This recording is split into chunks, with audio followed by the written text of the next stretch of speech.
আমাদের মেয়ে বউদের কমন একটা স্বপ্ন থাকে যে আমাদের একটা ঘর হবে, বাড়ি হবে, একটা বাসা হবে। সেটা হোক ভাড়া বা নিজের, ছোট হোক বা বড় হোক, যেটাকে আমরা অনেক সুন্দর করে সাজাবো। এই স্বপ্নটা কিন্তু আমাদের প্রতিটা মেয়ে বউদের থাকে। তো ঘরটা যদি কোনোভাবে আমরা নিতে পারি বা হয়ে যায়, ভাড়া হোক বা নিজের হোক, ওই যে বললাম, কিন্তু আমাদের আবার শুরু হয় সাজানো গোছানো, কিভাবে সাজাবো, কিভাবে কি করব। কিন্তু সেই সাজানোটা আমাদের না মৃত্যুর আগ পর্যন্ত শেষ হয় না। আসসালামু আলাইকুম আমার আন্টি এবং আপুরা, তোমরা যে যেখানে আছো নিশ্চয়ই অনেক বেশি ভালো আছো, সুস্থ আছো। আলহামদুলিল্লাহ, আমরা আল্লাহর অশেষ রহমতে অনেক বেশি ভালো আছি।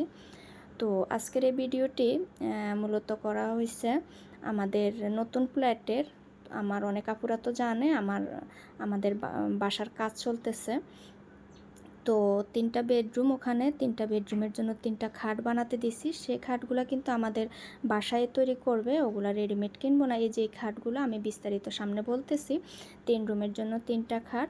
তো এই খাটগুলো আমি গতকালকে আর কি বানাতে দিয়ে দিছি। অলরেডি কাল পরশুর দিকে বানানো শুরু করে দেব। আর সেই সাথে অনেক মজার একটা ভর্তা শেয়ার করব তোমাদের সাথে। ভর্তাটাও কিন্তু কমন, তোমরা সবাই পারো, কাঁঠালের বিচি দিয়ে শুটকির ভর্তা। তো বিচিটাকে অনেকে সেদ্ধ করে, আমি কিন্তু কখনই সেদ্ধ করি না। আমি এভাবে ভেজে বা তেলে বিচিটা, এই কাঁঠালের বিচির ভর্তাটা করি। তো এই তো বিচিটা কিন্তু হয়ে গেছে। আমি একদমই মৃদু আগুনে কাঁঠালের বিচিটাকে দিয়ে ঢাকনা দিয়ে বসিয়ে রেখেছি প্রায় আধা ঘন্টার মতো। এই তো আমি একটু খেয়ে দেখছি সেদ্ধ হয়ে গেছে।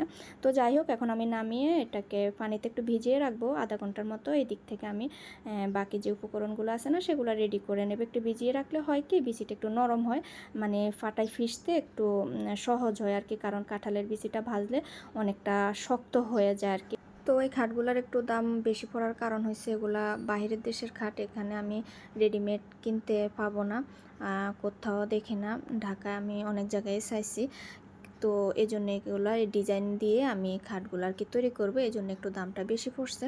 তো এদিক থেকে আমি মরিচগুলো টেলে নিচ্ছি। এই মরিচ উঠিয়ে তারপরে এই প্যানে আমি চেপা শুটকিটা একটু টেলে নেব, তারপর পাটাই করব ভর্তাটা। পাটাই করা ভর্তার স্বাদই আলাদা, অন্যরকম স্বাদ হয়। তো 3টা রুমের যে বেডগুলো আছে না, ওগুলোর দামটাও আমি একটু বলে দিচ্ছি। আমাদের রুমেরটা হচ্ছে 1,40,000, আর বাচ্চাদেরটা হচ্ছে 1,25,000, আর গেস্ট রুম যেটা ওটা হচ্ছে 1,20,000। তো একটু প্রাইসটা একটু বেশি হবেই, কারণ এগুলা একটু ইউনিক ডিজাইনগুলা, আর এগুলা তো বাহিরের খাট, সেজন্য একটু দাম বেশি। আর এগুলা বক্সের মতো হবে, ভিতরে আমি সব কিছু রাখতে পারবো। তো বক্স খুলতে মিলতে অতটা অসুবিধা হবে না। এটা আমি লাস্টে একটা পিকচার দিয়ে দিছি। তো তোমরা যে যেখান থেকে আমার এই ছোট্ট ভিডিওটি দেখছো, প্লিজ একটা লাইক দিয়ে পুরো ভিডিওটি দেখার অনুরোধ রইল। আমার ওবিয়াসিভ মাদার লাইফস্টাইল ব্লগে আর যারা নতুন, প্লিজ আমার পাশে যদি তোমরা থাকতেছো, একটা সাবস্ক্রাইব করে আমার পাশে থেকে যেতে পারো যদি তোমাদের ভালো লেগে থাকে। তো এই তো আমার সব কিছু রেডি করা শেষ। এই ধনেপাতাটা তোমরা কে কে চিনো, এটা আমাদের গ্রামে অনেক বেশি হইতো। তো গ্রাম্য ভাষায় এটাকে আমরা বিলাতি ধনেপাতা বলি। এটার ঘ্রাণ অনেক বেশি, আর এটা দিয়ে ভর্তা করে খেলে অনেক বেশি ভালো লাগে। তো এখন আমি সব কিছু সুন্দর করে এক এক করে পাটায় বেটে নেব।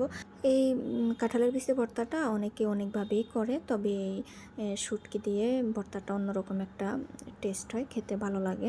তো যাই হোক, ওই যে প্রথমে বললাম না, মানে ঘর সাজানো আসলে একটা শুরু থাকে ঘর সাজানোর, কিন্তু এই ঘর সাজানোটা কখনোই শেষ হয় না, আর মৃত্যুর আগ পর্যন্ত হবে না আমার মনে হয়।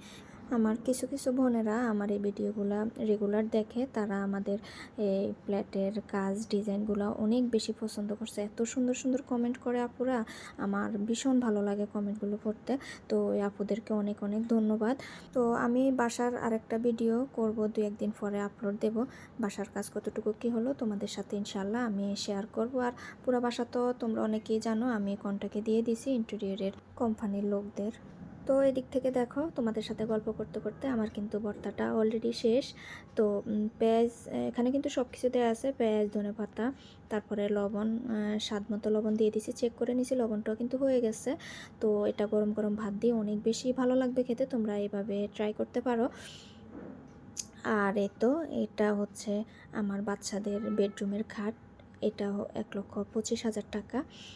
আর তারপরেরটা হচ্ছে গেস্ট রুমের, এটা হচ্ছে 1,20,000।